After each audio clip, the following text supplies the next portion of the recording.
रामकृष्ण हरी. कटेवरी हात विटेवरी उभा तोच जगाचा पोशिंदा.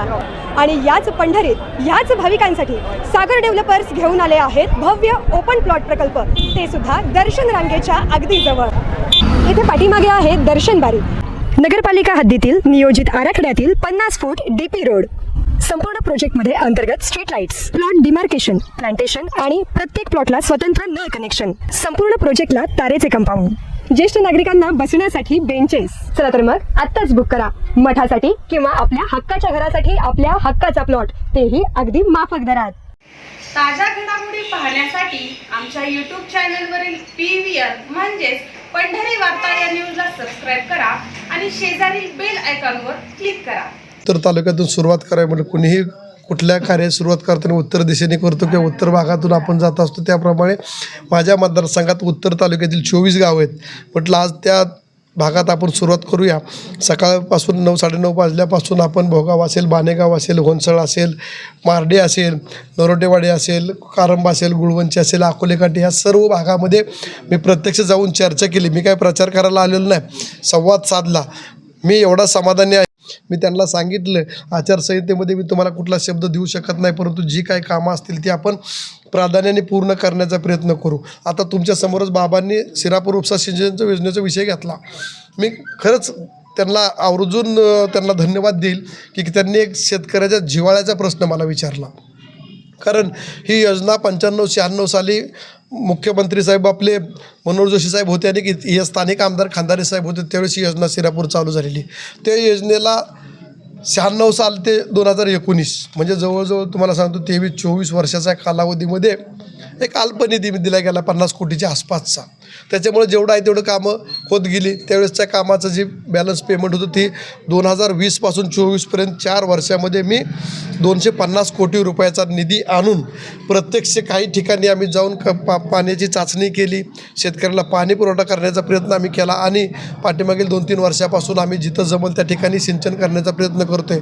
परंतु येणाऱ्या मार्च 2025पर्यंत माझ्या माहितीप्रमाणे 99% योजना पूर्ण होऊन सर्व शेतकऱ्याला कार्यक्षेत्रातील शेतकऱ्याला पाणी मिळेल अशी मी अपेक्षा व्यक्त करतो. त्या बाबांनाही मी आभार धन्यवाद व्यक्त करतो की त्यांनी एक शेतकऱ्याचा जिव्हाळ्याचा प्रश्न विचारला. आणि रस्त्यांबद्दल सुद्धा त्यांनी सांगितलं की फार दिवसापासून जी रस्त्याचा प्रॉब्लेम होता ते रस्ता तुम्ही पूर्ण केला, त्याबद्दल समाधान. आणि त्यांना एक चांगला 10 कोटी रुपयाचा आता कॉन्क्रीटचा रस्ता ग्रामविकास विभागामार्फत आपण R&Dमधून सुद्धा दिलेला आहे. या अकोलेकोटी तसं पाहिलं तर छोटं गाव, बरोबर गाव, पण जवळजवळ 25 कोटीच्या आसपासचा निधी या गावाला आलेला आहे. त्याला कारण आहे की MIDC आहे, वाहतुकीची म्हणजे थोडक्यात वर्दळ आहे, त्यामुळे 4ही गावाच्या बाजूचं रस्ता करण्याचा प्रयत्न आपण केलेला आहे. आता बाबांनी एक 3 किलोमीटरचा एक अंतर्गत रस्ता सांगितलेला आहे गाव जोडण्याचा. तो रस्तासुद्धा आपण आचारसंहिता संपल्यानंतर आपण ती नक्कीच त्यांना मदत करण्याचा प्रयत्न करू. मंजूर करून दिली शेतकऱ्याला. वस्तीवाडी इथली काही पाण्याचा प्रश्न आहे, तिथल्या नागरिकांना काही प्रदूषित पाण्याचा त्रास होतोय असं त्यांनी या ठिकाणी खंत व्यक्त केली आहे. त्याबाबत भविष्यात काय तुमच्या डोक्यात योजना आहे? आपल्या अकोले काठीमधीलच एक बाजूचा वार्ड म्हणजे सोमनाथ नगर आहे, त्या ठिकाणी आपण रस्त्याची कामं दिलेली आहेत, अंडरग्राउंड ड्रेनेज दिले आहेत, लाईटची कामं दिलेली आहेत. त्याच्यातील काही कामं पूर्ण झालेत, काही अपूर्ण कामं आहेत त्यांचं म्हणणं. पण प्राधान्याने हे केमिकल झोनची MIDC आहे, त्याच्यामुळे बोर मारल्यानंतर ते पाणी फक्त वापरापुरतं होतं, पिण्यासाठी होत नाही अशी त्यांची तक्रार आहे. मग संबंधित विचारल्यानंतर जलजीवन मिशनची फक्त गावापुरती योजना कार्यान्वित होत आहे, ते सोमनाथ नगर त्यात इन्क्लूड नव्हतं. परंतु आता मला सांगितलं की रिवाइज एस्टिमेटमध्ये घेतलेलं आहे, त्यामुळे आपल्याला आचारसंहिता संपल्यानंतर येणाऱ्या कालावधीमध्ये आपण ते रिवाइज एस्टिमेट मंजूर करून घेऊन सोमनाथ नगरला सुद्धा आपण गोड पाणी द्यायचा आपण प्रयत्न करू. 500 एकर जमीन अधिसूचित केली जावी MIDCसाठी असंही तुम्ही या ठिकाणी सांगितलं आहे. त्यामुळे MIDCचा आणखी विस्तार होऊन या भागातील तरुणांना मोठ्या प्रमाणात रोजगाराच्या संधी मिळतील. भविष्यात यासाठी काय पाठपुरावा केला जाणार आहे, कारण त्यामागची संकल्पना काय आहे? आपल्याला सांगतो, चिंचोली काठी असेल किंवा अकोली काठी असेल, हे 2 काठी आहेत. ह्या म्हणजे आपल्या कसं म्हणतो 2 बहिणी आहेत ह्या, तशी ही 2 गावं आहेत इथं. त्याच्यामधील एक केमिकल झोन खऱ्या ह्या अर्थाने ह्या 2 गावाला त्याचा त्रास आहे. परंतु शासनाचे काही योजना असतात, केमिकल झोन MIDC असतात, कुठं ना कुठं कोणाला तर त्रास होणार असतो. पहिल्यांदा अगोदर झालेली योजना आहे. याच्यामध्ये कंपनीच्या शेजारी मी प्रत्यक्ष जाऊन मी केमिकलचं पाणी कशा पद्धतीने व्हिडिओ काढून ठेवलेले आहेत. मी या ठिकाणी खऱ्या अर्थाने केमिकल कंपन्यावाले काय करतात, दिवसा पाणी सोडल्यासारखं करतात बाहेर नेऊन, पण रात्रीचं पाणी ते बोर घेऊन त्या बोरमध्ये सोडतात आणि त्याचं पर्क्युलेशन झाल्यानंतर इतर शेतकऱ्याला त्रास होतो. मग शेतकऱ्याची भूमिका काय, एकतरी केमिकलचं पाणी सोडू नका, नसेल तर आमच्या हे जमीन ॲक्विशन करून घ्या. तर त्या पद्धतीने शेतकऱ्याला सांगितल्यानंतर आपण 500 एकर जमीन आपण अजितदादा पवारसाहेब अर्थमंत्री या नात्याने उद्योगमंत्री म्हणून आपण उदयजी सामंत साहेबांना आपण निवेदन दिलं. त्याच्यावरती त्यांनी रिमार्क मारून खाली पाठवून दिले. त्याची थोडीशी पूर्तता चालू आहे, पण येणाऱ्या कालावधीमध्ये नक्की ती 500 एकर जमीन ॲक्विशन करून त्या शेतकऱ्याला न्याय मिळेल आणि या भागातील तरुणांना कंपन्या वाढतील आणि त्या ठिकाणी रोजगाराची निर्मिती होईल. तर त्या मोहोळ विधानसभा मतदारसंघाची पुनर्रचना झाल्यानंतर दुसऱ्यांदा संधी मिळणारे तुम्ही पहिलेच आमदार आहात.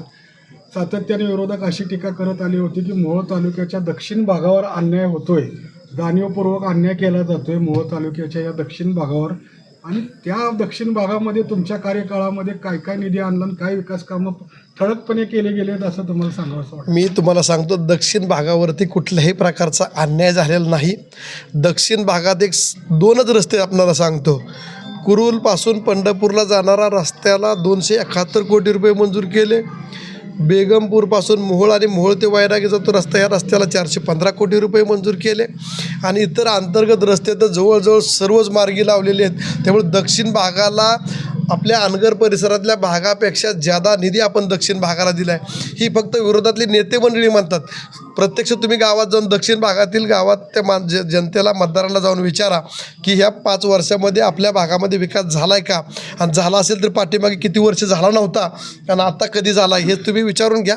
फार चांगल्या प्रकारे जनता समाधानी आहे. 4-2 विरोधक म्हणणं म्हणजे त्यांचं आपण गृहीत धरणं, विरोधकाचं कामही विरोध करणे, टीका करणे, पण त्यांच्या टीकेला येणाऱ्या निवडणुकीनंतरच कळेल की आपली टीका खरी आहे की खोटी आहे.